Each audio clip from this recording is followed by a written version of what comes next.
ومن سيئات أعمالنا من يهده الله فلا مضل له ومن يضلله فلا هادي له ونشهد أن لا إله إلا الله وحده لا شريك له ونشهد أن سيدنا ومولانا محمدا عبده ورسوله أرسله بالحق بشيرا ونذيرا صلى الله تعالى على خير خلقه سيدنا محمد وآله وصحبه أجمعين أما بعد فأعوذ بالله من الشيطان الرجيم بسم الله الرحمن الرحيم ألا إن أولياء الله لا خوف عليهم ولا هم يحزنون الذين آمنوا وكانوا يتقون لهم البشرى في الحياة الدنيا وفي الآخرة لا تبديل لكلمات الله ذلك هو الفوز العظيم صدق الله مولانا العظيم وصدق رسوله النبی الکریم۔ معزز حاضرین مجلس، حصول برکت کے لیے قرآن مجید فرقان حمید کے ایک بہت ہی مشہور آیت مقدسہ تلاوت کرنے کا شرف حاصل کیا، کرنے کی توفیق عطا فرمائے۔ آپ کے علم میں ہے کہ گزشتہ دنوں اعلی حضرت فاضل بریلوی رحمت اللہ علیہ کے عرس کے سلسلے میں ہمارے امام صاحب نے بھی جمعے کے خطبے میں اور جمعے میں اعلی حضرت کی سیرت کے چند گوشے بیان کیے، اور کراچی میں کئی جگہ عرس منعقد ہوا۔ سفر کے مہینے میں 3 ہمارے بزرگادین ایسے ہیں جن کے آراس منعقد ہوتے ہیں۔ وہ تینوں شخصیات کون ہیں؟ حضرت مجدد الفسانی، احمد سرہندی فاروقی رحمت اللہ علیہ، اور ایک حضرت داتا گنجبخش علی حجویری رحمت اللہ تعالی علیہ، اور ایک اعلی حضرت فاضل بریلوی رحمت اللہ علیہ۔ اعلی حضرت فاضل بریلوی تو آپ بہت کچھ آپ نے سن لیا۔ آج ہم حضرت داتا گنجبخش علی حجویری کے کچھ معاملات، ان کی زندگی کچھ گوشے، ان کے کشف المحجوب جو ان کی ایک مارکۃ الآراء کتاب ہے، ان کے مندرجات میں سے چند ایسی چیزیں ہم سب کے لیے بہت نصیحت آمیز ہیں، ان کو بیان کیا جاتا ہے۔ حضرت داتا گنجبخش علی حجویری بنیادی طور پر افغانستان کے رہنے والے تھے۔ غزنی ان کا شہر تھا۔ غزنی اور جلاب یہ 2 محلے تھے۔ مورخین کا گمان یہ ہے کہ جلاب جو ہے یہ حضرت داتا گنجبخش علی حجویری کا ننیال تھا، اور حجویر جو ہے وہ والدین آپ کے حجویر میں رہتے تھے۔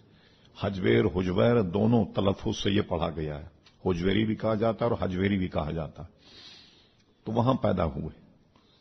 تاریخ پیدائش محققین نے بہت سراغ لگانے کی کوشش کی مگر نہیں مل سکا۔ اس کی وجہ یہ ہے کسی بزرگ کی شہرت جب آخری وقت میں ہو تو کوئی ذریعہ نہیں ہوتا کہ کیسے معلوم کیا جائے۔ البتہ اتنا ضرور ہے کہ صلاح الدین محمود جو اس کے انتقال سے کچھ عرصے پہلے حضرت داتا صاحب کی ولادت ہوئی۔ سلطان محمود غزنوی سے بھی آپ کے تعلقات ہیں، کبھی کبھی اس کے دربار میں جاتے، اور ایک فلسفی سے آپ کا مناظرہ بھی ہوا۔ مورخین نے لکھا ہے، بڑے بڑے تذکرہ نگار۔ اچھا، اب داتا صاحب کو سمجھنے کے لیے سوائے کشف المحجوب کے اور کوئی کتاب نہیں کہ جس سے یہ سمجھا جائے کہ ان کی زندگی کیا تھی. جہاں جہاں انہوں نے اپنا تذکرہ کیا ہے وہی باتیں مورخ جو ہے وہ ہیر پھیر کر وہی باتیں لکھتا ہے. تو اتنا پتہ لگتا ہے کہ سلطان محمود غزنوی کے دربار میں آنا جانا تھا. لیکن اس سے یہ بات آپ کے ذہن میں رہے اور خود کشف المحجوب سے مطالعہ کرنے سے یہ بات پتہ لگتی ہے کہ کوئی وہ سرکاری درباری قسم کے پیر یا مولوی نہیں تھے. عموماً علماء سرکاری درباروں میں اس لیے رسائی رکھتے ہیں تاکہ بادشاہ کی نکیل ڈالی جائے اور اس کو سیدھے راستے پر چلایا جائے. اور اگر اس کو آزاد چھوڑ دیا جائے کوئی ٹوکنے والا ہی نہ ہو تو پھر وہ بے مہار قسم کا اونٹ ہو جاتا ہے، جہاں چاہے منہ مارنے لگ جاتا ہے. علماء اور مشائخ اس لیے بادشاہوں سے میل جول رکھتے ہیں تاکہ اس کو سیدھا راستہ دکھایا جائے. ورنہ بسا اوقات تو پوری زندگی بادشاہ لگے رہتے اور بڑے بڑے صوفیہ جو ہیں ان سے ملتے نہیں. جیسے ایک مشہور بزرگ گزرے، بہت اخبار میں ان کے پیشن گوئیوں پر کلام آتا رہا، حضرت نعمت اللہ ولی رحمت اللہ علیہ. ان کے زمانے کے بادشاہ نے، ان کا ایک مرید تھا جو فوجی افسر تھا، اس کو بڑے بڑے عہدے کی پیشکش کی کہ تم ایسا کرو کہ اپنے پیر صاحب سے ہماری ملاقات کروا دو. تو مرید گیا، حضرت ایک 5 منٹ ملنے میں حرج کیا ہے، آپ مل لیں، اس میں میرا عہدہ بھی بڑھ جائے گا، بات بھی رہ جائے گی میری. فرما دیکھو ہماری اس کی اگر ملاقات ہوئی، یہ صوفیہ کا مشرب دیکھی، اگر ہم اس کے بادشاہ سے متاثر ہوئے تو ہماری صوفیت گئی، اور اگر وہ ہماری صوفیت سے متاثر ہوا تو اس کی بادشاہت گئی. تو ایسی ملاقات سے کیا غرض کہ دونوں میں سے ایک کا نقصان یقینی. منع فرما دیا، نہیں ملے. تو ایسے بھی صوفیہ گزرے کہ جنہوں نے بڑے بڑے درباروں میں جانا پسند ہی نہیں کیا اور مناسب ہی نہیں سمجھتے تھے. ہندوستان کتنا بڑا ملک ہے، اس کا ایک صدر تھا، فخر الدین نام تھا اس کا. انہوں نے مسلمانوں کو شکار کرنے ایک مسلمان صدر بھی بنا دیا تھا، اور اس کے بعد دوسرا صدر بھی مسلمان رہا، ابو الکلام جو ان کا ایٹمی سائنسدان اس کو بھی صدر بنایا. تو صدر نے حضرت مفتی اعظم ہند رحمت اللہ علیہ سے ملاقات کی اجازت چاہی تو آپ نے اجازت نہیں دی. اندرا گاندھی نے اجازت چاہی، نہیں دی. فرمایا کہ تم لوگ تو ہزاروں مسلمانوں کے قاتل، میں تم سے کیا کروں گا مل کر. پھر بریلی شریف جب میں گیا تو پھر لوگوں نے بتایا کہ وہ بغیر پروٹوکول جیسے عام آدمی آتا ہے اس طرح آن کر مل کر چلے گئے. بولے کہ مفتی اعظم ہند نے اجازت نہیں دی. اتنی بڑی حکومت کا بادشاہ اور ایک صوفی نے ملاقات کی اجازت نہیں دی. تو یہ بزرگان دین کا اپنا مشرب ہوتا ہے، نہیں ملتے وہ بادشاہوں سے. تو محمود غزنوی رحمت اللہ علیہ تو بڑا متقی پرہیزگار بادشاہ تھا. مولانا روم رحمت اللہ علیہ نے ان کے واقعات پر کئی صفحے لکھے. سلطان محمود غزنوی اس کی بادشاہت کے، اس کی عدل کے، اس کی خوبیوں پر بے انتہا مولانا روم رحمت اللہ علیہ مداح تھے، اور ایک صوفی آدمی تھا اور بزرگان دین کا بڑا ادب اور احترام بھی کرتا تھا. تو یہ تصدیق ہوئی مورخین سے کہ سلطان محمود غزنوی کے انتقال سے کچھ دن یا کچھ سال پہلے پیدا ہوئے، اور اس کا انتقال ہوا ہے 400 ہجری میں. تو حضرت داتا گنبش علی حجویری کی ولادت جو ہے وہ 400 ہجری یا 400 ہجری سے کچھ پہلے ہوئی. اور اس کے بعد پوری دنیا کا سفر کیا. بڑے بڑے صوفی منش آدمی جہاں بھی تھے بڑی بڑی دور سراغ لگا کر وہاں پہنچے اور ان سے ملاقات کی، جیسا کہ خود ان کی کتاب سے ثابت. وہ اکابر حضرات کے جن کے ارشاد کو ایک سند کے اعتبار سے پیش کیا جاتا ہے، ابو القاسم قشیری بہت بڑے بزرگ تھے. تصوف میں ان کا رسالہ جو ہے وہ بہت مشہور ہے. ان سے بھی ملاقات کی اور سب کا ذکر ان کلف معشوم میں لکھا کہ میں گیا، ان سے ملاقات کی، ان سے ان کا مشرب دریافت کیا، ان سے اکتساب فیض کیا. بہت ایک زمانہ سیاحت میں گزارا حضرت داتا گنبش علی حجویری، جیسا کہ خود کشف المحجوب سے یہ ثابت ہوتا.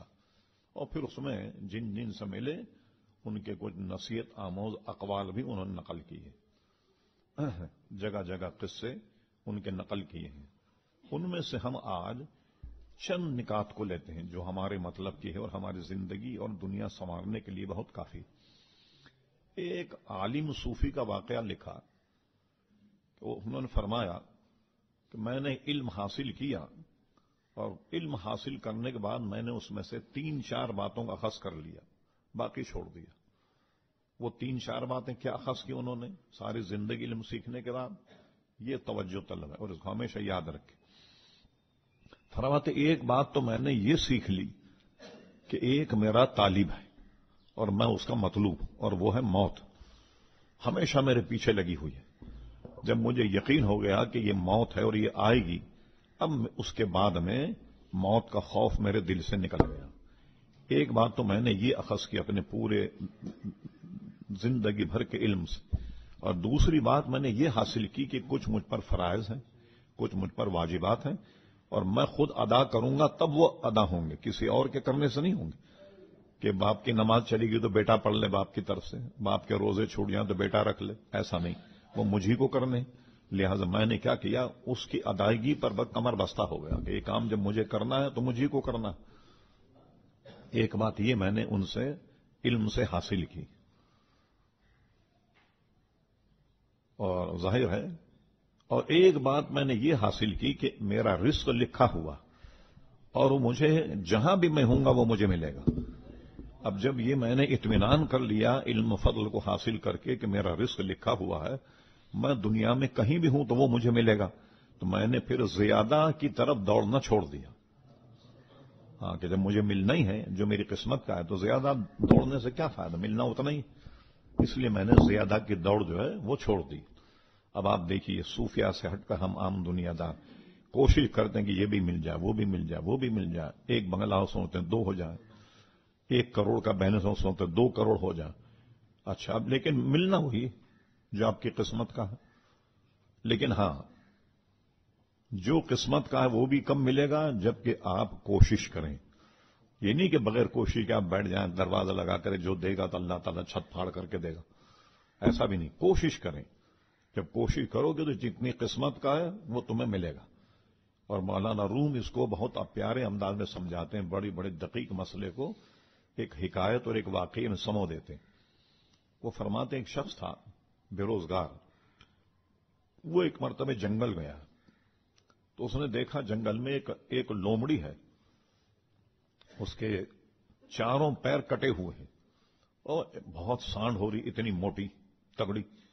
میں ذہن سے سوچنے لگا کہ جب یہ خود شکار کر کے کھا نہیں سکتی، اتنی موٹی کیسے ہو گئی؟ میں اس کی نگرانی کرتا رہا، اور نگرانی کرنے کے بعد میں نے دیکھا ایک شیر آیا شکار کر کے، اور شیر نے پھر اپنا اصل مال جو ہوتا ہے جانور کا شکار کا وہ خود کھا لیتا، اور جو فالتو ہوتا ہے اس کو پھینک دیتا۔ تو اب شیر نے کیا کیا، اپنا شکار کرنے کے بعد جو اس کے مال نقد تھا وہ تو خود کھایا، اور کھانے کے بعد اس نے گوشت کا لوتھڑا پنجے سے کھینچ کر ایسے لومڑی کی طرف ڈالا، لومڑی نے وہ کھا لیا۔ اب یہ شخص دیکھنے کا یہ ہے کہنے لگے وہ راز کہ یہ لومڑی جو ہے وہ شیر کے حصے میں سے کھاتی، تو یہ چلا گیا گھر اپنے، کہنے لگے جو اللہ لومڑی کو اس جنگل میں بغیر کسی مشقت کے دے سکتا ہے تو مجھے بھی دے گا۔ وہ بیٹھ گیا گھر میں آرام سے کہ اب آ رہا ہے، ایک دن بھوکا گزرا، دوسرا دن بھوک سے گزر گیا، لیکن آیا نہیں اوپر سے کوئی رزق اس کے۔ اب پریشان ہو گیا، مرتا کیا نہ کرتا، بڑا پریشان ہو کر نکلا باہر۔ تو کہتے ہیں مولانا روم سمجھانے کے لکھا، ایک غیب سے آواز آئی، کہنے لگے واہ بھائی پاگل، ایک نمبر کا پاگل آدمی، تو نے لومڑی سے سبق لیا، ارے تجھے تو شیر سے سبق لینا چاہیے تھا کہ کمائے اور محتاجوں کو کھلائے، تو لومڑی بن کے بیٹھ گیا گھر میں، ہے نا؟ تجھے تو شیر سے سبق لینا چاہیے تھا کہ کمائے اور محتاجوں کو کھلائے، اور افسوس کہ تو نے وہ لومڑی سے سبق لیا۔ تو جو ملے گا قسمت کا وہ بھی آپ کی کوشش سے ملے گا، یہ نہیں کہ خود بخود آپ کے گھر پہ آ جائے گا چھت پھاڑنے کے بعد، ایسا نہیں ہوگا۔ تو اب کیا ہوا کہ جب دیکھ لیا میں نے کہ میری قسمت کا مجھے ملنا ہے تو میں نے زیادہ کی طرف دوڑنا چھوڑ دیا، تو کیا ہو گیا، ایک طرف سے سکون ہو گیا کہ جو میری قسمت کا ہے وہ مجھے ملے گا، اور جتنا میں کوشش کر سکتا ہوں اس کے لیے وہ میں کرتا رہتا ہوں۔ لیجیے، ایک طرف سے فارغ ہو گئے، اور یہ کہ موت سے بے خوف ہو گیا جب مجھے پتا لگ گیا کہ ایک میرا مطلوب ہے اور وہ مجھے پکڑے گا، چاہے دنیا کے کسی گوشے میں رہوں اور مجھے ضرور پکڑے گا۔ اب موت کا خوف میرے ذہن سے نکل گیا کہ میں نے دیکھ لیا موت ایک دن آئے گی۔ اب آپ دیکھ رہے ہیں موت کے خوف سے لوگ کتنا گھبراتے ہیں، کیا بچ جاتے ہیں؟ دیکھیں ہم بڑی بڑی جب میٹنگوں میں جاتے ہیں نا گورنر کے یہاں آئی جی کے یہاں، تو سب سے بڑا مسئلہ لوگ یہی پیش کرتے ہیں، دیکھیے صاحب ہمارے اتنے بڑے علامہ ہیں، ان کے لیے آپ نے کوئی گارڈ نہیں رکھے، ایک گارڈ رکھیں، ان کے لیے سپاہی رکھیں، خدا نہ خواستہ کوئی مار دے۔ میں اپنا مشاہدہ کہتا ہوں، آج تک جتنے مارے گئے نا لیڈر، سب کے پاس گارڈ تھے، گارڈ بھی گئے اور وہ خود بھی گئے۔ ایک ہمارے جاننے والے تھے بہادر علی ایس ایچ او، 10 گن مین اس کے گاڑی میں پیچھے بیٹھے ہوئے تھے، سامنے بنگلے پہ مارنے والوں نے قبضہ کیا، اور جب تھانے کی گلی میں گھسا ہے 1000 راؤنڈ چلائے کلاشنکوف کے، گاڑی چلنی ہو گئی، اور یہاں اپنے پستول تک ہاتھ ڈال کر نکالنے کی نوبت نہیں آئی، اور 12 کے 12 گارڈ مر گئے۔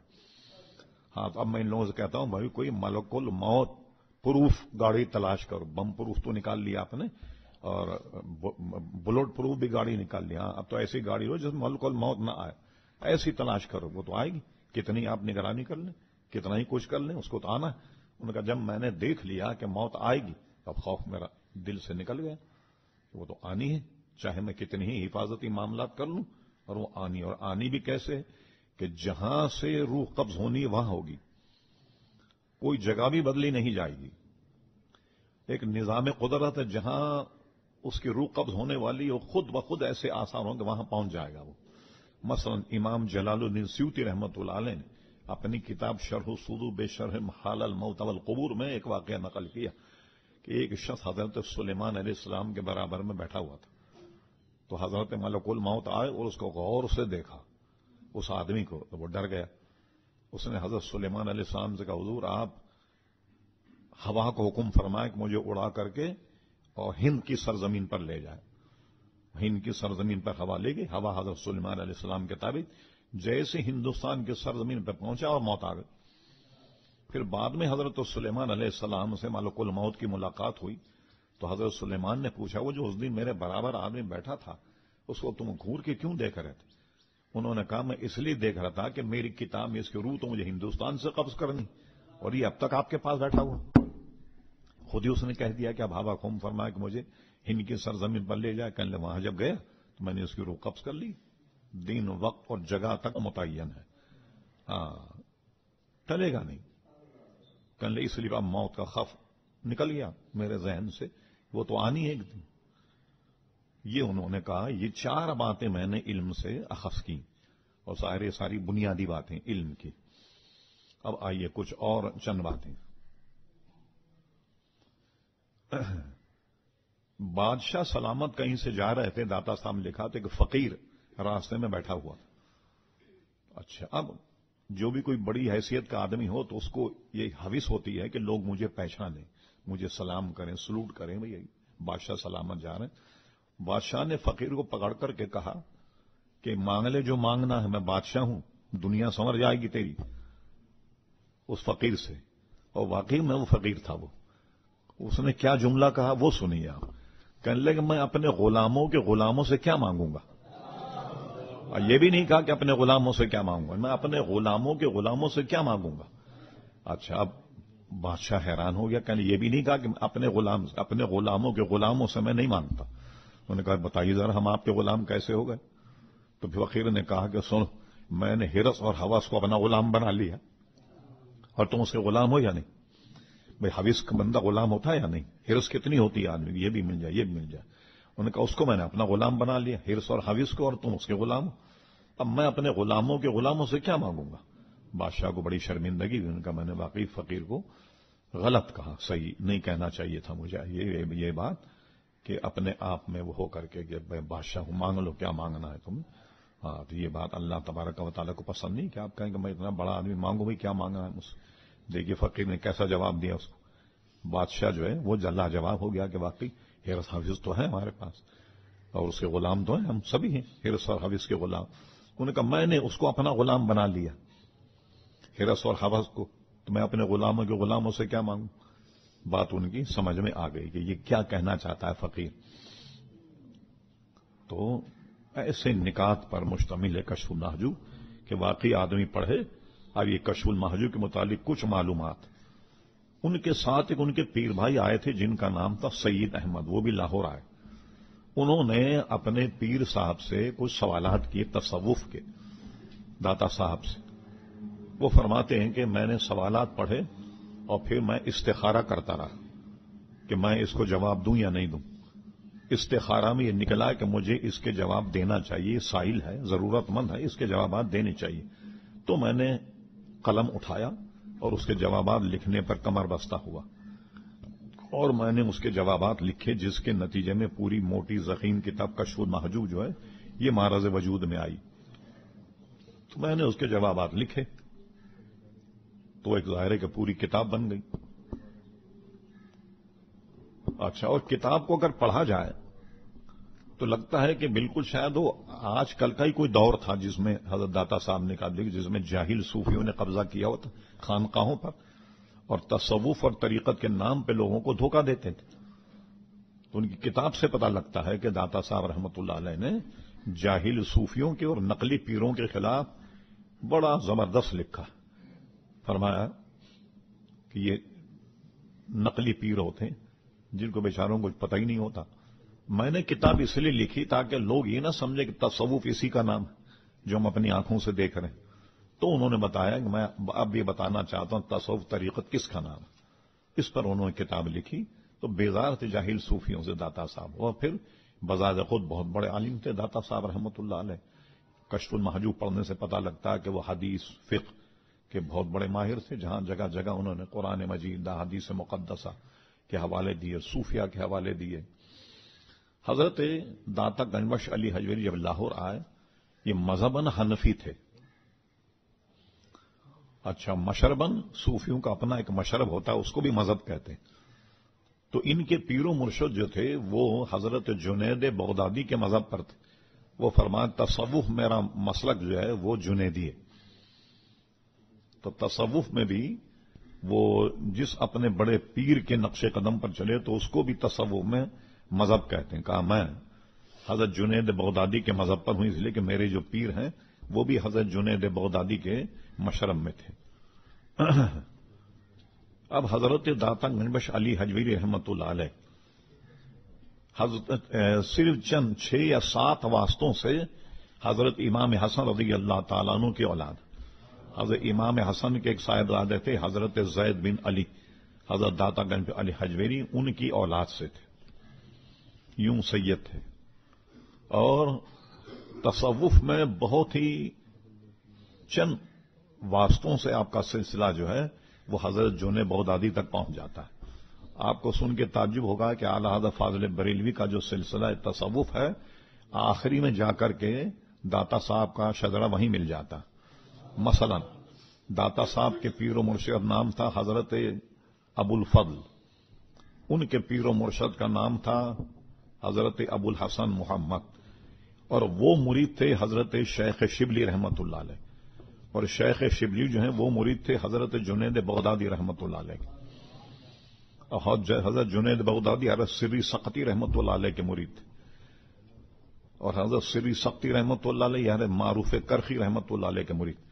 تو اعلی حضرت فاضل بریلوی کے شجرے میں یہ سارے لوگ موجود ہیں۔ شیخ شبلی، بحر شبلی شیر حق دنیا کے کتوں سے بچا، ایک اور عبد واحد بیریا کے بعد، یہ شجرے میں شیر بھی۔ الحمدللہ میں نے جتنے ہمارے مشائخ جن کا تعلق بغداد سے تھا وہاں میں نے حاضریاں دی۔ شیخ شبلی کا ذرا مزار تلاش کرنے میں ملا، امام اعظم ابو حنیفہ کے مزار سے فاتحہ پڑھ کے نکلے۔ سنا تھا کتابوں میں کہ حضرت ابو حنیفہ رضی اللہ عنہ سے متصل جو قبرستان ہے اس قبرستان میں شیخ شبلی کا مزار۔ میں وہاں گیا اور اپنی عقل سے یہ سوچا یہاں جو یہ گورکن ہوتے ہیں اس میں کوئی بوڑھا آدمی تلاش کیا جائے، عمر رسیدہ، اس کو یقیناً معلوم ہوگا۔ تو ایک بہت بوڑھے آدمی سے میں نے پوچھا حضرت شیخ شبلی کا مزار کہاں؟ اس کو معلوم تھا، وہ لے گیا مجھے کہ آئیے، بہت دور پیدل لے گیا تو وہاں اس نے بتایا کہ یہ مزار ہے شیخ شبلی کا۔ وہ گرل لگی ہوئی تھی، اس میں تالا لگا ہوا تھا۔ تو میں نے اس کو کہا ہمیں تو یہاں حاضری دینی ہے، تو وہ وہاں ایک دیوار میں تھوڑا سا کٹ بنا ہوا تھا، وہاں سے وہ نکل کر گیا، سامنے کا مکان تھا، اس سے چابی لے کر آیا، اور چابی لا کر پھر اس نے گرل کھولی، کھولنے کے بعد کہا اطمینان سے حاضری دیں، کوئی مجھے جلدی نہیں۔ یوں میں نے الحمدللہ حاضری دے دی شیخ شبلی سرحان حضرت شیخ سری سقطی رحمۃ اللہ علیہ کا مزار ہے کہ جو حضرت جنید بغدادی کے ماموں بھی تھے، اور وہ مرید تھے حضرت معروف کرخی رحمۃ اللہ علیہ۔ معروف کرخی کے متعلق بڑے بڑے صوفیاء نے لکھا کہ یہ وہ لوگ ہیں جو اپنی قبر سے نکل کر اور جو ان کے ماننے والے ان کی مدد کرتے، وہاں بھی الحمدللہ حاضری دی میں نے۔ اور صدام حسین نے بہت بہترین مسجد ان کا مزار بنایا کہ آدمی کی طبیعت خوش ہو جائے، بہت شاندار مزار، اور گولائی میں ایسی بہت بڑی مسجد بنائی اسی رحمت اللہ علیہ۔ ان کی تختی نظر آئی، پھر نیچے اترا، میں نے ان کے مزار پر بھی فاتحہ پڑھی۔ ان کے بھائی بھی بہت بڑے عالم تھے، ان کا مزار بھی ان کے برابر میں تھا، وہاں میں نے فاتحہ پڑھی۔ تو اس طریقے سے بغداد شریف میں ان مزارات پر الحمدللہ میں نے حاضری دی۔ تو چند واسطوں سے داتا صاحب رحمۃ اللہ علیہ کا جو شجرہ ہے تصوف، وہ حضرت شیخ شبلی سے مل جاتا۔ اور شیخ شبلی یہ اتنے بڑے بزرگ تھے، یہ مجنون قسم کے ہوتے تھے، لوگ ان کو معاذ اللہ پاگل ہی سمجھتے تھے، تو یعنی حالت جذب میں تھے۔ اور کسی بزرگ نے خواب میں دیکھا کہ حضور علیہ السلام جلوہ افروز ہے اور شیخ شبلی سامنے سے آئے، حضور علیہ السلام نے اٹھ کر ان کا استقبال کیا اور سینے سے لگایا، ان کی پیشانی کو بوسہ دیا۔ اور جو حضرات جو انہیں پاگل سمجھتے تھے، ان کا حضور یہ اتنی نوازشات کی وجہ کیا ہے، وہ بھی سن لیجیے وجہ کیا تھی اس کی، آپ بھی اس پر عمل کریں۔ فرمائی ہر نماز کے بعد یہ آیت پڑھتا ہے، یہ حضور علیہ الصلوۃ والسلام کے اوصاف حمیدہ پر ایک آیت ہے قرآن میں، لقد جاءکم رسول من انفسکم عزیز علیہ ما عنتم حریص علیکم بالمؤمنین رؤوف رحیم۔ یہ سورہ توبہ کی آخری آیت جو حضور علیہ السلام کی شان اور ان کی فضیلت میں کہا، یہ آیت یہ ہر نماز کے بعد پڑھتا ہے، اس لیے مجھے یہ آدمی پسند ہے، آپ بھی پڑھا کریں۔ ہاں، آخری سورہ توبہ کا آخری رکوع ہے، اس میں ہے یہ آیت جو حضور کے اوصاف حمیدہ اوصاف جمیلہ اس میں بیان کیے گئے، وہ آپ روزانہ پڑھا کریں نماز کے بعد جب بھی آپ کو وقت ملے۔ اس لیے میں نے یہ اکرام ان پر کیا، انہیں شیخ شبلی پر رحمت اللہ علیہ، بہت بڑے بزرگ گزرے۔ اور پھر اس کے بعد وہ مرید تھے حضرت جنید بغدادی رضی اللہ عنہ کے، اور جنید بغدادی رحمت اللہ علیہ یہ بھی بہت بڑے بزرگ تھے۔ اور ضمناً میں عرض کروں آپ سے کہ تصوف میں دو تین باتیں جو ہے نا بڑی اہم ہیں، وہ کتاب پڑھیں آپ، اس میں بھی آپ کو یہی ملے گا۔ وہ یہ ہے کہ دو بیماریاں ایسی جو نے بڑے بڑے بزرگ کو زمیں بوس کر دیا ہے، ایک تو ہے کبر یعنی تکبر، اور ایک ہے دکھاوا تصنع ریاکاری۔ تصوف اصل میں نام ہی اخلاص کا، اخلاصی سے آدمی تصوف سیکھتا ہے، اور یہ ساری بھلائیاں جو ہیں ان کی جڑ جو ہے وہ اخلاص ہے۔ اللہ تبارک و تعالیٰ میں اخلاص عطا فرمائے، دکھاوا نہیں ہو، تصنع نہیں ہو، ریاکاری نہیں ہو کسی زندگی نے وفا کی۔ ہم انشاءاللہ ایک دن سے عنوان بنا کر گفتگو کریں گے کہ ریاکاری کیا ہوتی ہے اور اس کے مضر اثرات کیا ہوتے ہیں، پھر اس کے مقابلے میں گویا اخلاص کیا ہے، اس پر ہم ایک مرتبہ انشاءاللہ گفتگو کریں گے۔ حضرت جنید بغدادی تھے، وہ بڑے مخلص تھے، اخلاص سے بھرا ہوا۔ کسی نے ان سے پوچھا کہ حضرت یہ بتائیے آپ نے یہ اخلاص کہاں سے سیکھا؟ وہ سمجھا یہ نام لیں گے فلاں بزرگ کی صحبت میں بیٹھتا تھا تو مجھے اخلاص آ گیا۔ بڑا عجیب جواب دیا حضرت جنید بغدادی، فرمایا میں نے یہ حجام سے سیکھا۔ کہنے حجام سے سیکھا؟ کہنے وہ کیسے؟ کہنے میں ایک مرتبہ مکہ مکرمہ میں تھا، بال بڑھ گئے میرے اور پیسے میرے پاس نہیں تھے، تو میں حجام کے پاس گیا، میں نے کہا بھائی حجام اللہ کے واسطے میرے بال کاٹ دو، میں فقیر آدمی ہوں، میرے پاس پیسے نہیں، ہاں یہ وعدہ کرتا ہوں جب اللہ تعالیٰ مجھے دے گا تو میں تمہیں پیسے ادا کروں گا ضرور انشاءاللہ۔ اب وہ نائی نے بال کاٹے ان کے، ایک برابر بیٹھا تھا جو پیسے دے کے کٹوانے والا تھا، اس کو چھوڑ دیا۔ جنید بغدادی کے خط بنانے لگ گیا، وہ کہنے لگا بھائی یہ تو فی سبیل اللہ کوئی فقیر آ گیا تیرے پاس اور تو نے مجھے چھوڑ دیا، میں تو پیسے دوں گا تجھے خط بنانے کے۔ انہوں نے کہا چپ خاموش بیٹھا، اس کو ڈانٹ دیا اور اس کا کہا سن یہ تیرا خط میں بنا رہا تھا پیسے کے لیے اور یہ کام کر رہا ہوں میں اللہ کے واسطے۔ وہی چپ چاپ بیٹھا، خط بنا کے نکل گئے۔ اب کوئی دور ایسا آیا کئی مہینوں کے بعد کہ کوئی ان کے معتقد تھے یا کون تھے وہ آئے اور ان کو کچھ اشرفیاں دیں گے، لو بھائی گزر اوقات کرو اس میں، تم اکیلے یہاں رہتے ہو، کوئی کاروبار نہیں کچھ نہیں، وہ اشرفیاں لے کر کے وہ ایک پڑیا یا پوٹلی میں باندھ کر نائی کے پاس گئے، نائی کو بلا کر کہا بھائی یہ لے، یہ فلاں وقت بال کٹوائے تھے نا میں تم، یہ اس کا معاوضہ تو لے لے۔ اس نے اشرفیاں اٹھا کر کے پھینک دی، فرمایا یہ کام تو میں نے اللہ کے لیے کیا تھا، یہ اشرفیوں کے لیے تھوڑی کیا تھا میں۔ جنید بغدادی چل دیے تو حضرت جنید بغدادی فرمایا تھا میں نے اخلاص اس حجام سے سیکھا، اخلاص کیا ہوتا، اور اس کی ضد ہے ریاکاری، تسن، بڑی سے بڑی عبادتیں یہ سب کے سب ناکارہ اور عد ہو جاتی ہیں اگر اس میں ذرا سا بھی کبر آ جائے، غرور آ جائے اور تسن یا ریاکاری آ جائے تو بڑی بڑی اچھائیاں جو ہیں وہ ختم ہو جاتی ہیں۔ کسی پر ہم اس کو عنوان بنا کر گفتگو کریں گے۔ امام غزالی رحمۃ اللہ علیہ فرماتے ہیں یہ کبر جو ہے، یہ غرور، یہ ایسی بیماری ہے کہ آدمی کے بدن میں چونٹی کی طریقے سے چلتی ہے، آدمی کو خود پتہ ہی نہیں ہوتا۔ اچھا آدمی کو پتا ہو تو توبہ کرے نا، جب آدمی کو پتہ ہی نہیں کہ مجھ میں کبر ہے، غرور اور تکبر ہے، تو وہ توبہ بھی نصیب اسے نہیں ہوتی اور نتیجتاً وہ ایسی دنیا سے چلا جاتا۔ امام غزالی لکھتے ہیں کہ جب تک آدمی کسی ایک آدمی کو بھی اپنے سے حقیر جانے تو یہ سمجھ لو کہ اس میں کبر ہے، اس میں غرور ہے، کسی کو نیچا نہیں جانے اور ہمیشہ یہ سمجھے کہ یہ سب برابر ہیں اور ہم گناہگار ہیں، اور یہ اس سے آدمی کا ایمان، اس کا عقیدہ اور اس کا مسلک جو ہے وہ محفوظ رہتا ہے، کبھی کسی کو گھٹیا نہ جانے۔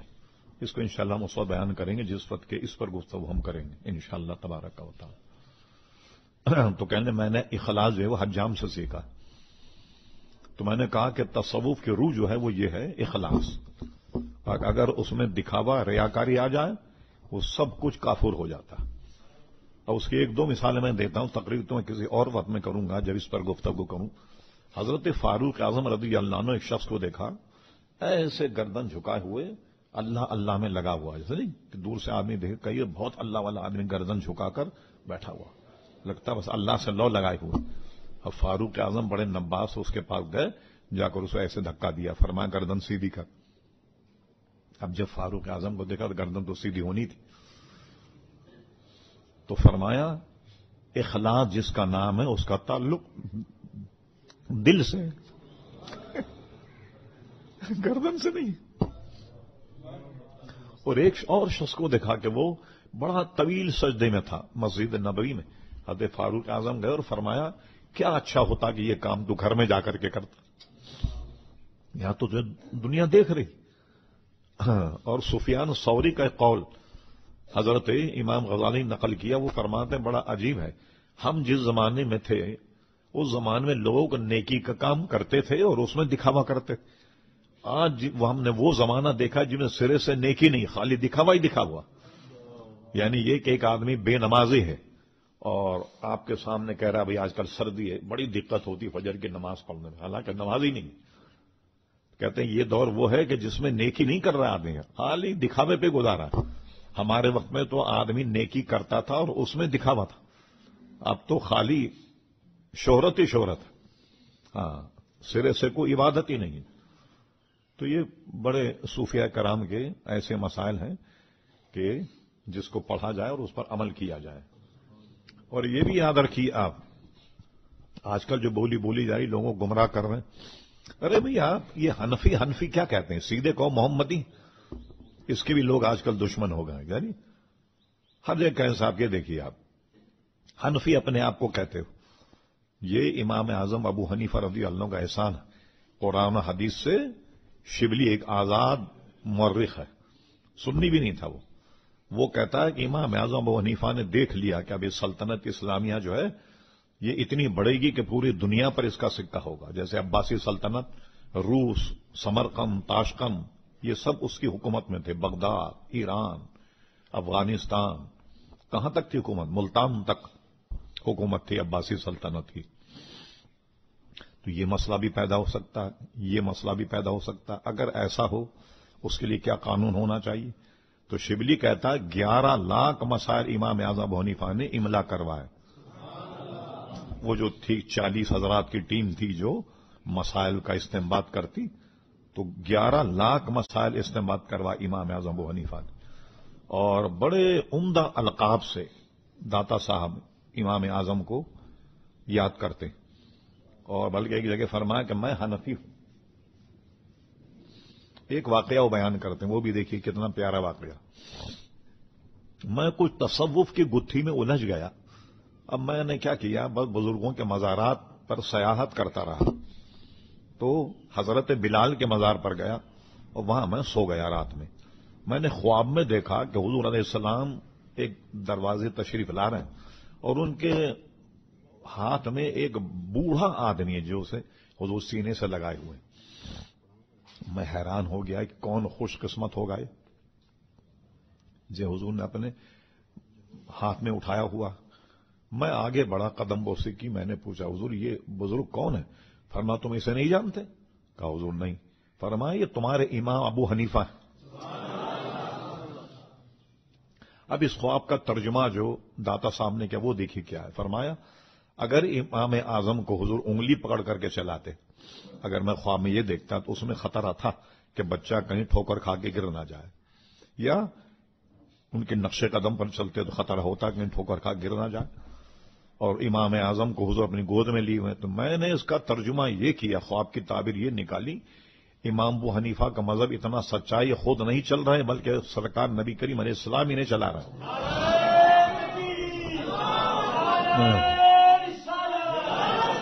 اس لیے وہاں غلطی کا امکان نہیں ہے۔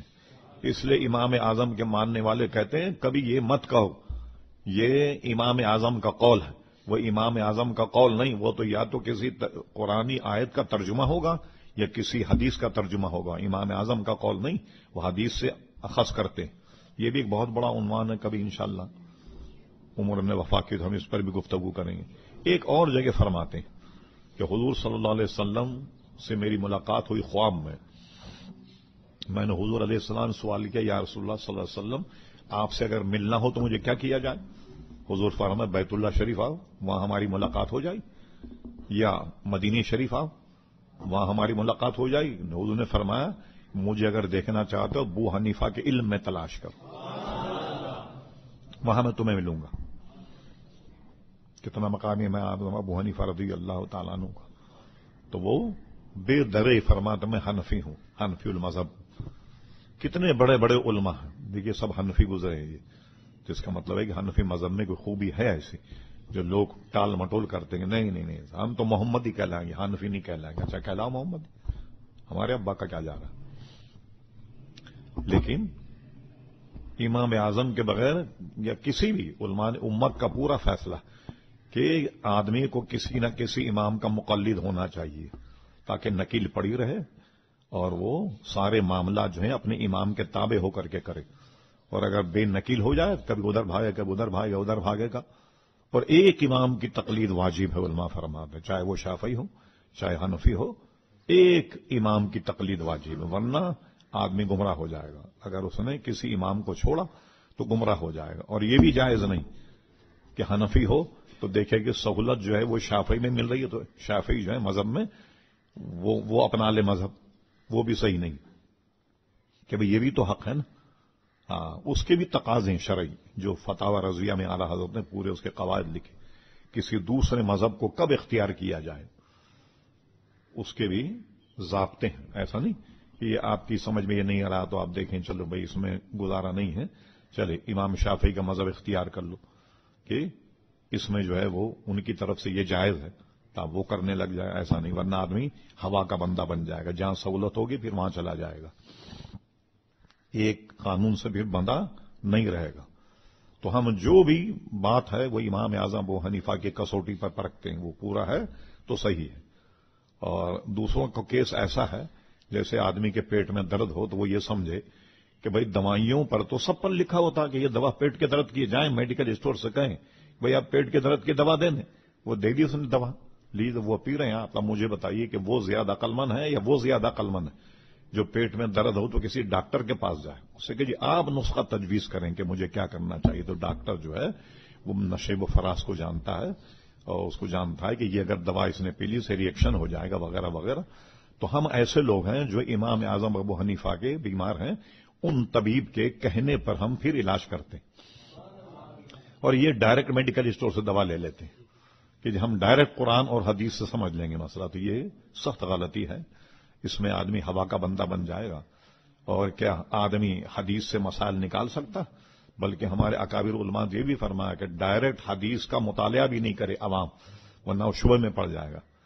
کہیں یہ حدیث بھی آپ کو ملے گی حضور علیہ السلام نے کھڑے ہو کر پیشاب کیا، تو آپ کہیں لو بھائی سنت ہے کھڑے ہو کر کے پیشاب کرو، کیونکہ آپ نے نظر وہ حدیث تو گزری نہیں نا کہ حضور علیہ السلام نے کھڑے ہو کر پیشاب کرنے سے منع کیا، آپ نے یہ حدیث پڑھی نہیں. تو امام اعظم تو اس ساری چیزوں کو جمع کر کے پھر فتویٰ دیتے ہیں نا کیا کیا جائے.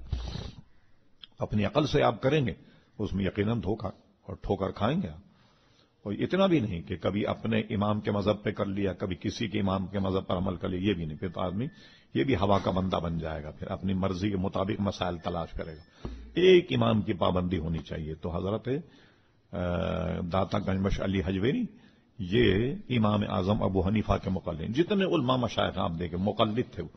حضور غوث اعظم رضی اللہ عنہ امام احمد ابن حنبل کے مقلد تھے، خواجہ غریب نواز امام اعظم ابو حنیفہ کے مقلد تھے، قطب الدین بختیار کاکی رحمۃ اللہ علیہ امام اعظم ابو حنیفہ کے مقلد تھے، حضرت غلام فرید رحمۃ اللہ علیہ گنج شخ یہ بھی امام اعظم ابو حنیفہ کے مقلد تھے. جتنے بزرگان دین ہیں یہ سب کے سب مقلد گزرے ہیں، کوئی ان میں غیر مقلد نہیں تھا. اور یہ بھی بتا دوں میں آپ کو، بات تو بڑی تلخ ہے، ہندوستان میں ان کو غیر مقلدی کہا جاتا. تو کیا ہوا کہ انہوں نے انگریز کو درخواست دی کہ ہمیں لوگ غیر مقلد کہتے ہیں، تو آپ ہمارا نام جو ہے وہ اہل حدیث رکھ دیں. یہ نام تو انہوں نے انگریزوں سے مانگ کر کے لیا، ورنہ ان کو پہلے سب کے سب اہل حدیث ہی کہتے تھے. تو یہ انگریزوں کا دیا ہوا نام ہے ان کا، جو مسلمانوں نے جھگڑا اور فساد برپا ہے نا، یہ انگریز کی وجہ سے برپا. درس کہ حضرت داتا گنج علی حجویری نے جو شریعت طریقت کے رموز بیان کیے، حضرت نظام الدین اولیاء فرماتے ہیں کسی آدمی کو مرشد کامل کی ضرورت ہو اور نہ مل رہا ہو، کشف المحجوب کا مطالعہ کرے. اور اس میں بھی دو قول ہیں، ایک تو یہ کہ مرشد سے جو سیکھتے ہیں وہ ساری باتیں کشف المحجوب میں موجود ہیں، اور یا یہ کہ اس کے پڑھنے سے اللہ تبارک و تعالیٰ کسی کامل مرشد سے تمہاری ملاقات کرا دے گا. واقعی وہ کتاب ایسی ہے کہ ایک پیر ایک مرشد کا کام کرتی، کشف المحجوب. اور بڑا ذخیرہ ہے تصوف کا کشف المحجوب میں. اور بعض اکابر علماء نے لکھا کہ کشف المحجوب جو ہے فارسی زبان میں دنیا کی سب سے پہلی کتاب ہے جو تصوف پہ لکھی گئی فارسی کی. اور میں آپ کو مشورہ دوں گا کہ اگر کشف المحجوب آپ پڑھیں تو ایک بہت بڑے امام گزرے ہیں سنیوں کے، علامہ ابو الحسنات صاحب رحمۃ اللہ، جو اعلی حضرت کے شاگرد بھی، اعلی حضرت کے خلیفہ بھی ہیں، ان کی کشف المحجوب کا ترجمہ وہ آپ ملاحظہ فرمائیں. بڑا ادیبانہ ترجمہ ہے علامہ ابو الحسنات صاحب کا. اور یہی وجہ کہ جب آپ داتا صاحب کے مزار پہ جائیں، وہ حصہ جہاں خواتین حاضری دیتی ہیں اس طرف اگر آپ دیکھیں گے تو ایک بڑا کتبہ لگا ہوا امام اہل سنت علامہ ابو الحسنات صاحب، ان کا مزار بھی وہیں ہے. یہ بھی داتا صاحب نے ان کی کتاب کو اپنے دربار میں شرف قبولیت بخشا. ان کے جگہ بھی اپنے قریبی دی حضرت اللہ ابو الحسنات صاحب، وہیں ان کا مزار ہے. کبھی جائیں حاضری پہ تو داتا صاحب کے پائنتی سے دہنے ہاتھ کی طرف جائیں تو وہاں مزار ہے علامہ ابو الحسنات صاحب رحمۃ اللہ علیہ کا. اور آپ کا وصال جو ہے نا، پیدائش پر تو میں نے بتایا نا کہ متفق نہیں ہے علماء، لیکن آپ کے وصال پر سب متفق ہیں کہ 65 ہجری میں ہوا. اچھا یہ بھی سن لیجئے باپ کہ 22 کو سفر کو ان کا عرس منایا جاتا ہے. اصل میں ان کی تاریخ وصال ہے 10 محرم. تو ایک مرتبہ 10 محرم میں جو عرس تھا داتا صاحب کا، اس میں 10 محرم میں شیعہ حضرات کے جلوس بھی نکلتے ہیں. تو اتنا بڑا ٹکراؤ ہوا داتا صاحب رحمۃ اللہ اہل سنت کا اور شیعوں کا. پھر سب نے سر جوڑ کر بیٹھے اور بیٹھنے کے بعد یہ طے کیا کہ ہم یہ عرس جو ہے منایا کریں گے داتا صاحب کا جب 40واں. تو سفر کی 20 تاریخ کو داتا صاحب کا عرس منایا جاتا. تو صرف فساد سے بچنے کے لیے اس کو، لیکن ان کا وصال جو ہے وہ 10 محرم شریف کو ہے. اور ان کے بے شمار آثار وہاں موجود ہیں، ان کا کتب خانہ وغیرہ. ایوب خان صاحب جب تشریف لائے انہوں نے ایک مذہبی محکمہ بنایا، ایک ڈپارٹمنٹ مذہبی. ایک خبیث ترین آدمی تھا جو اس کو ڈائریکٹر بنایا، فضل الرحمان اس کا نام تھا. اس کو ڈائریکٹر مذہبی امور بنا دیا کہ جس نے یہ جو جھٹکے کا گوشت ہے نا اس کے پلانٹ بھی منگوا لیے تھے. یہاں بھینس کالونی میں لگ بھی کہتے کہ ہم لوگ شور شرابہ نہیں کرتے, آپ لوگ سب وہ جھٹکے کا گوشت کھاتے. خیر وہ نکل گیا, ورنہ ہے تو سب کو حرام کھلاتے. اس کمبخت نے کیا کیا کہ جتنے داتا صاحب کے تبرکات تھے وہ سب اس نے لیے, لانے کے لے جانے کے بعد دریائے وہ جو ہے وہاں لاہور کا دریا کیا کہتے ہیں اس کو, دریا راوی میں ڈال دیا. داتا صاحب کا کتب خانہ اور جو ان کا جبہ جو ان کی نشانیاں تھیں وہاں ڈال دیا, اور یہ سمجھا کہ اس کو لوگ بوسا دیتے ہیں, آنکھوں سے لگاتے ہیں, شرک کر رہے ہیں. یہ سارا ذخیرہ اس میں دریا میں ڈال دیا جناب اس نے. ہاں جب وہ لے کر جا رہے تھے کچھ لوگوں نے لالچ دے کے ان کو پیسے دے کر کچھ لے لیا, وہ کچھ بچ گئے جو لاہور میں کسی کے پاس ہیں ان کے تبرکات. اچھا ان کی شادی نہیں ہوئی تھی داتا صاحب رحمۃ اللہ علیہ, اس لیے ان کے کوئی اولاد نہیں. ایک ان کے مرید تھے جو عبداللہ ہندی کے نام سے تھے, وہ ان کے جانشین ہوئے اور انہی کا نام لیا جاتا, انہی کی اولاد وہاں سجادہ نشین ہے. غرض کے بڑے بڑے اولیاء کرام جو لاہور میں آئے, بلکہ بادشاہ وہ بغیر ان کے مزار کے حاضری دیے کہیں جاتے نہیں تھے. جب وہ افغانستان سے آئے تو کچھ عرصہ لاہور میں رہے, پھر کچھ عرصہ ملتان میں رہے. بڑے بڑے اولیاء کے مزارات ہیں ملتان میں, وہاں آئے, پھر لاہور آئے, پھر لاہور آنے کے بعد وہیں رہ گئے. اور آپ بتائیے کہ لاہور میں اس زمانے میں بدھ کدے تھے ہندو. سلطان محمود غزنوی نے اگرچہ لاہور فتح کر لیا تھا اور اس کا بیٹا تھا سلطان مسعود, وہ اس زمانے میں حاکم وقت تھا, لیکن اس کی بے روی کی وجہ سے وہ ویسی حکومت نہیں چلا سکا جیسے اس کے باپ نے چلائی. تو سلطان مسعود کی حکومت تھی جس دور میں داتا صاحب لاہور آئے. تو سب سے پہلی کرامت لاہور میں یہ ہوئی کہ آتے ہی آپ نے پہلے مسجد بنائی. صوفیہ جب آتے ہیں تو پہلے مسجد کا اہتمام کرنا کہ ہر نماز باجماعت پڑھی جائے. اچھا اس زمانے میں کمپاس وغیرہ تھے نہیں, انہوں نے اپنے علم سے اندازے سے قبلے کی سم متعین کی اور مسجد بنا دی. اب وہاں کے مشائخ میں چیمیں گوئیاں ہونے لگیں کہ شاید یہ مسجد جو ہے وہ قبلے سے کچھ ہٹی ہوئی ہے, تو اعتراض بھی کرتے تھے لوگ. تو ایک مرد داتا صاحب نے سب کو بلایا اور اس مسجد کا افتتاح کیا, غالباً نماز عصر میں. ساری صفیں بن گئیں اور جب داتا صاحب نے تکبیر کہی سب نے اپنی آنکھوں سے دیکھا کہ بیت اللہ شریف ان کی آنکھوں کے سامنے. تو اعتراض کرنے والے حضرات کا اعتراض ختم ہو گیا اور یہ کرامت بھی مشہور ہوئی داتا صاحب. ہاں اب کیا ہوا کہ بادشاہوں نے لوگوں سے ایمان تو دیا ان کو, ٹھیک ہے نا, لیکن حضرت داتا گنج علی حجویری نے دلوں پر ان کی حکومت کی. انہوں نے انسانوں پر حکومت کی, انہوں نے دلوں پر حکومت کی. اور حضرت خواجہ غریب نواز جیسا صوفی, انہوں نے 40 دن تک حضرت داتا صاحب کے مزار پر انوار پر چلا کیا اور وہاں سے پھر اس کے بعد ہندوستان تشریف لے گئے. اور رات میں کچھ شکوہ اور گلہ کرنے لگے کہ شاید داتا صاحب نے کچھ نوازا نہیں. تو خواب میں آن کر داتا صاحب نے فرمایا پھیلاؤ اپنا دامن. انہوں نے اپنا دامن پھیلایا اور داتا صاحب نے جو نوازا. صبح جب اٹھے خواجہ غریب نواز تو یہ کہا انہوں نے, گنج بخش مظہر فیض عالم نور خدا ناقصارا پیرے کامل آرا رہنما. گنج بخش یعنی خزانہ بخش دیا داتا صاحب نے مجھے, اتنا دیا داتا صاحب نے. یہ شعر ابھی تک خواجہ غریب نواز کا ان کے مزار کی لو پر لکھا ہوا ہے.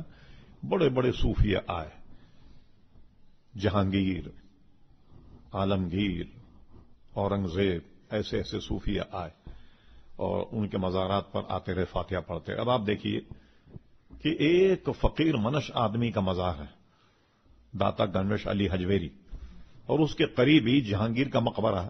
آپ وہاں جائیں مشکل 10 لوگ بھی نہیں ہوں گے, اور یہاں دیکھیے آپ اتنا مجمع ہے کہ جب ان کا عرس ہو تو 20-22 لاکھ آدمی وہاں جمع ہوتا. کوئی ہوٹل آپ کو رہائشی نہیں ملے گی. اتنا لوگ ان کی عقیدت اور محبت میں وہاں آتے ہیں اور جمع ہوتے ہیں اور الحمدللہ اور فیض پاتے ہیں داتا صاحب رحمۃ اللہ علیہ. بڑے بڑے حضرات وہاں جاتے ہیں, ہندوستان سے ابھی تک حضرات آتے ہیں داتا صاحب کے مزار پہ فاتحہ پڑھنے, جو حضرت خواجہ غریب نواز کے ماننے والے ہیں کہ بھئی خواجہ غریب نواز نے یہاں سے فیض لیا تو ہمیں بھی وہاں آنا چاہیے. جاتے ہیں. ہمارے یہاں کے بھی حکمراں جو ذرا گڑبڑ ہیں وہ تو نہیں آتے, لیکن پرانے کئی حکمراں جو ہیں وہ آئے, انہوں نے باضابطہ وہاں فاتحہ پڑھی اور وہاں سے فیض لے کر کے وہ جاتے ہیں. تو یہ ہر خاص و عام کے لیے ماشاءاللہ مزار کھلا ہوا ہے اور ایک عالیشان قسم کا مقبرہ اور مسجد عالیشان داتا صاحب کی آج بھی بنی ہوئی ہے، اور ہر آدمی وہاں جا کر اپنے لیے ایک سعادت محسوس کرتا ہے کہ داتا صاحب کے دربار میں جائے۔ تو غرض یہ کہ اتنے بڑے بزرگ ہیں داتا گنج علی حجویری، کبھی بھی موقع مل لاہور جانے کا تو آپ ضرور جائیں اور حاضری دیں۔ اور دیکھیے زندگی میں کبھی بھی آپ جنگ اخبار پڑھتے ہیں، فلاں اخبار پڑھتے ہیں، رسالہ پڑھتے ہیں، یہ سب پڑھتے ہیں، آپ ایک مہینہ نکال کر کشف المحجوب کا ضرور مطالعہ فرما لیں۔ اپنی زندگی اور اپنے ایمان کو سنوارنے کے لیے ایک مرتبہ کشف المحجوب کا ضرور مطالعہ فرمائیں، بالاستحاب پڑھتے رہیں آپ، اور یہ دیکھ لیں کہاں ختم کیا، پھر دوبارہ وہاں سے پڑھیں، کوئی صفحہ اس کے بچے نہیں، پورا مطالعہ فرمائیں تو دیکھیے بڑی انشاءاللہ برکت ہوگی، اور بہت سے نازک مسائل آپ کے سمجھ میں آ جائیں گے، تصور طریقت کے، اخلاص پیدا ہوگا، اور جیسے میں نے بتایا تسن و ریا، اس سے نجات ہوگی، اور اللہ کے نیک بندوں سے عقیدت و محبت پیدا ہوگی۔ اور جب کہیں جانا ہو لاہور تو ان کے مزار پر حاضر دیے بغیر آپ مت آئیے، ضرور حاضر دیں، اور انشاءاللہ اس کی برکتیں زندگی بھر آپ کے ساتھ رہیں گی۔ وما علینا الا البلاغ۔ حالانکہ طبیعت میری بہت خراب ہے 3 دن سے۔